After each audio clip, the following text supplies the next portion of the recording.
Hello, it's Buddhagem. After nearly 3 years and over 3,000 posts here on the Blue Voice, it's time to say goodbye. It's time to admit that this endeavor, while noble in its aim, has been a failure. There's no lack of talent here. Bruce writes eloquently on a wide range of topics and at a prodigious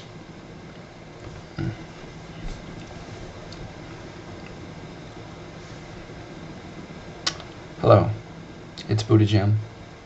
After nearly 3 years and over 3,000 posts here on the Blue Voice, it's time to say goodbye. It's time to admit that this endeavor, while noble in its aim, has been a failure. There's no lack of talent here. Bruce writes eloquently on a wide range of topics and at a prodigious rate. The rest of the voices, when they manage to chime in, often have something noteworthy to say, and they generally speak with passion.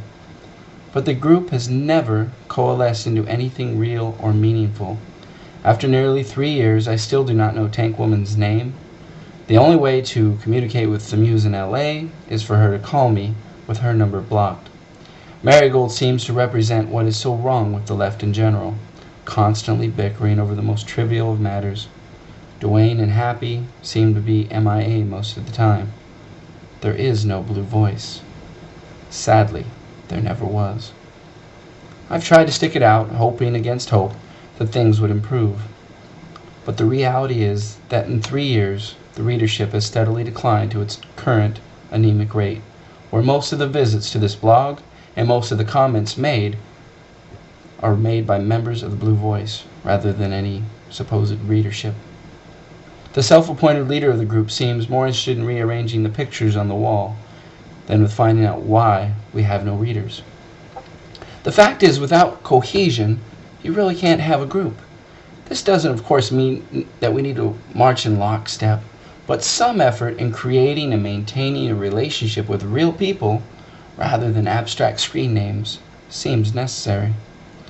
It is absurd to think that this group of people who cannot even maintain solidarity with the handful of its members should have anything worthy to say about larger social movements. It is evident that the members of this group are much too comfortable with sitting at home and writing their screeds than with actively engaging in the work that needs to be done. Thus, it is necessary to sever the ties and move on, to stop wasting my time and energy on a doomed project. I will continue my work at YouTube, where I've established an audience sizably larger than we ever had at the Blue Voice, and I will continue fighting to end the war and speaking out about issues of importance, as well as encouraging others to take up the call of activism. To my fellow Blue Voicers, I wish you all the best. For Bruce, may you find the audience you so greatly deserve. Your insight into world events needs to be heard. For Marigold, may you rise above your petty hate and really embrace the cause of the environment. The movement needs you. For Mara, may you grow above your fear and realize that real change happens in the street, not behind your computer screen. For Tank Woman, whatever your name, the Blue Voice was a noble idea, and I thank you for inviting me to be part of it. Hopefully the Winter Soldiers event will give you some courage to step out from the shadows and be proud of who you are. The war, the environment, the collapse of our economic system, and a host of other problems are growing worse by the day. The good news is that there are cracks in the edifice, to borrow the theme of the left forum. The empire is losing its grip on power, as evidenced in Central and South America. And whatever you think of the major parties, they will not save us. That job has been left for us.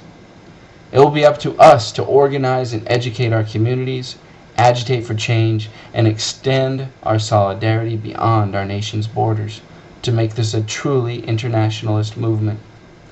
Another world is possible, and I pledge to make it real.